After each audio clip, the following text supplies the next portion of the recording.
Let's make a soft sourdough sandwich bread. I'm going to show you the recipe and how to do it. You're going to add 300 grams of your sourdough starter to 650 grams of water. You want to mix that up really well until the sourdough starter has dissolved into the water. From there, you're going to go ahead and add 45 grams of honey, 40 grams of olive oil, and 20 grams of salt. Then you're going to add 1,000 grams of bread flour and mix that really well until there are no dry areas, until everything is fully incorporated.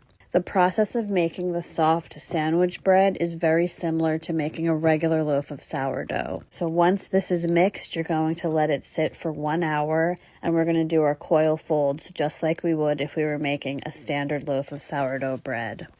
After 1 hour, you're going to uncover it, and we're going to begin our stretch and folds. I always prefer the coil fold method, but for the very first set, I like to do stretch and fold so I can really get it pulled away from the bowl. After I do one standard set of stretch and folds, I do another set of the coil folds. I always do extra folds in the very first set, even when I'm making my regular sourdough bread, so that it can start to gain some strength and structure from the very first set. We're going to be doing a total of 4 sets of stretch and folds every 30 minutes. Again, very similar to how it is when you make a regular loaf of sourdough bread. So once that's done, you can go ahead and cover it and come back in 30 minutes. After 30 minutes, come back and you're going to do the second set of your stretch and folds or coil folds, whichever you prefer. You're going to repeat the same process from the first set, and then you're going to cover and come back in 30 minutes.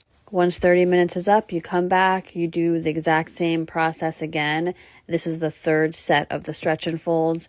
Once that's complete, cover and come back in 30 minutes. After 30 minutes, you come back, uncover, and we're going to do our fourth and final set of our folds. Once this is complete, we're going to cover it and put it in the fridge overnight. So this is different than when you make regular sourdough, because if you were making a regular sourdough loaf, you would just leave it on your counter for bulk fermentation. But for this, we cover it, come back in the morning.